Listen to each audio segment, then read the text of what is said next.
have the engine manufacturers themselves saying that 90% of the thrust comes from the compressed bypass air and not from the combustion chamber. That's not me saying that. It's the people who design and make these jet engines. So it must be true, right? Yes and no. Let's get into it. To make sense of all this, we have to embrace the idea of the ether. The ether was a totally accepted element in the past. Before Einstein and his wife concocted the widely acclaimed relativity theories, everyone, including all of the scientists, knew the existence of the ether. In one fell swoop, Einstein got rid of the ether and everybody else followed suit. The age-old technologies used in the design of these aircraft and engines also utilize the properties of the ether. That's the bit they're not telling us. To do so would fly in the face of contemporary scientific thinking, and they would be forced to recognize the existence of this hugely important element. If you visit Victor Schauberger's Ripley's Believe It or Not page, you will find it sadly lacking in important information. This man was a master at decoding the secrets of nature, a prolific writer and far ahead of his time, yet the mainstream scientists chose to ignore his work and label him a nutcase. Just this fact should throw up a plethora of red flags with people. This man dedicated his whole life to the study of nature, and he came up with some truly fascinating stuff. Levitation, propulsion through the ether, and implosion technology, to name just a few. Let's start with implosion technology to show you that he wasn't just making this stuff up. As you will see in this clip, the gas that she's holding would normally be enough to blow a gaping great hole in her hand, but it doesn't. That's because it implodes rather than explodes. The force goes inwards rather than outwards. Implosion technology. In 3, 2, 1. Okay? You could judge by the loudness of the implosion that there was a great deal of energy created. Enough to seriously injure her, but apart from being slightly shaken up, she seems fine. Victor's main body of work was with water, but he postulated and demonstrated that this technology works just as well in other mediums, one of them being air, or the ether. Air is our medium, water is for the fish, but the two are intrinsically locked together because both mediums behave the same way when coerced. These patterns and properties are used throughout nature, in the environment, in trees and shrubs, in flowers, and in animals. Basically, the whole of nature conforms to these rules, and Victor figured it out.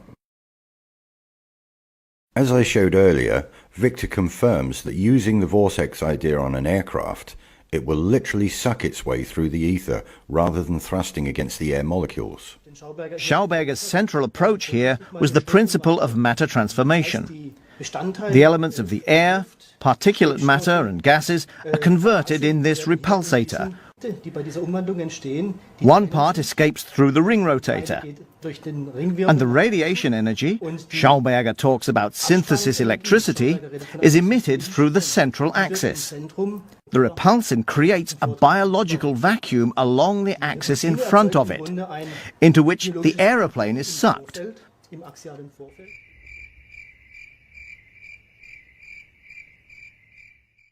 The relatively small amount of fuel on board is used for takeoff, landing and taxiing. It's also used for the APU. The APU is the auxiliary power unit that's situated at the back end of most commercial aircraft. This is a small jet engine configured as a compressed air generator to feed the main engines at startup and during cruise mode, amongst other functions. Military aircraft like fighter jets use a lot more fuel than commercial aircraft. They need the extra power and thrust that combustible fuel gives. In cruise mode, a commercial airliner does not need the extra power as its forward motion is sufficient to suck enough air into the engine. Just a little observation here. The engines are designed to sit forward of the wings on pylons. From an engineering standpoint, it would be much easier to place them directly under the wings.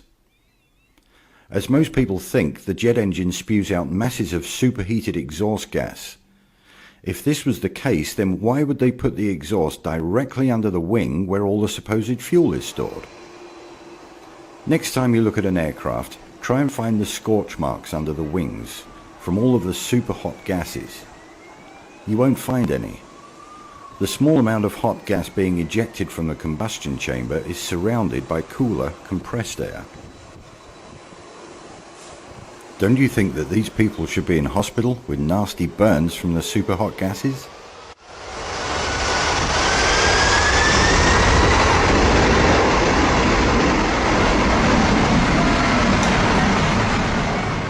Before we leave Victor number 1, let's look at his vortex principles at work in real time.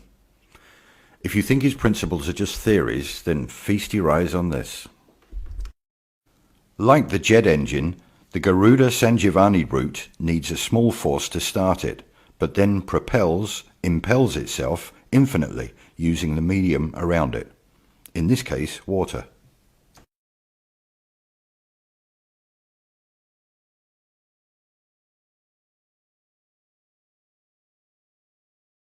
Despite the downward force of this water, the route impels itself even vertically, just as the jet engine does through the medium of ether. There is much more to talk about with Victor Schauberger's vortex principles and how the aircraft manufacturers utilize the natural forces of nature to assist flight, but I don't want this video to be too long. Again, check out Victor's work for yourselves and you'll see the connections. Time for Victor number 2. Viktor Grebennikov is lesser known than Schauberger, but his research and experimentation is just as extensive and important. It also derives its reasoning from nature. It's a man named Grebennikov from Russia. Grebennikov was kind of a non-conventional scientist. He was an entomologist, did a lot of work with bugs, entomology. And his favorite thing was to go out into the steppes of Russia and into the various outer hinterlands and camp out in the summers and study his favorite subject.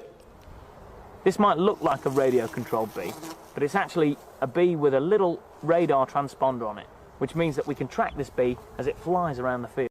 First of all, the bees are flying much faster than predicted, an incredible 30 miles an hour, even when fully laden. The next surprise is where the bees go. They almost always overfly potentially decent food. And once they've found their patch, they then repeatedly shuttle to and from it.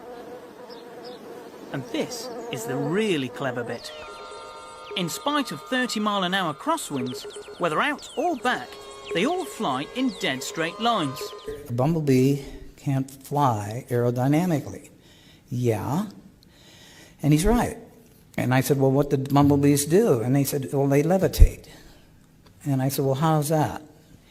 And he says, come on, I'll show you. And he showed me, he wrote a book, incidentally. I don't know if it's still in print. It's in the Library of Congress.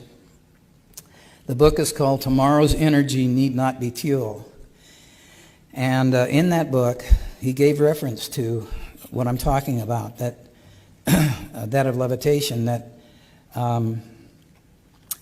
the bumblebee, when he starts to beat his wings, when he starts to flap his wings, there's a little cavity, a hollow cavity next to the larynx inside his system that's hollow.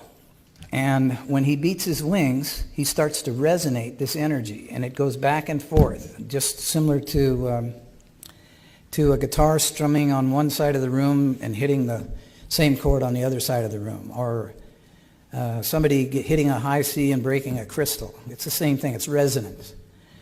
And he said, what they do, they resonate. And when they resonate, they eventually reach the resonance of the field around them. And he explained it this way to me, that the Earth is operating on a frequency of 8.5 hertz per second or so forth.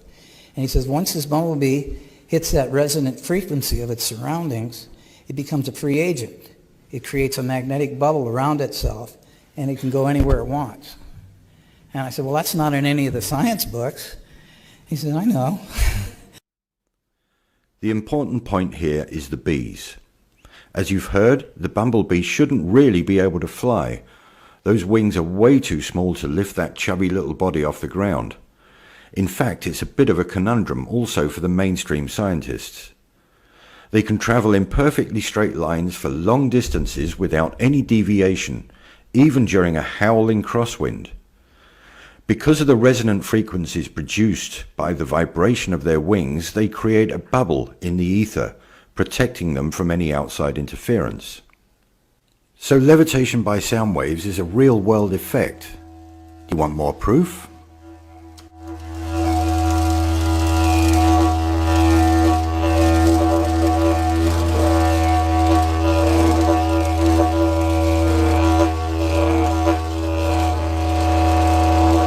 That the bug wings themselves were creating an anti-gravity phenomena under certain conditions. These technologies are known and used in modern-day aircraft manufacture. The vortexes being produced are helping the lift properties of the aircraft. This is why the engines are forward of the wings. If they were underneath the wings, then the vortex wouldn't do its job.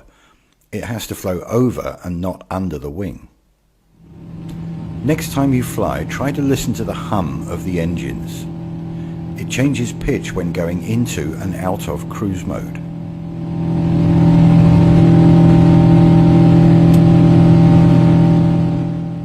Just pure speculation here, but there are large cavities in the wings, which are tested with compressed air and not liquids, by the way, and the engines produce a distinct hum, just like the bees do. As per usual, it's us, the consumer, who's losing out, while these huge companies are reaping the financial benefits.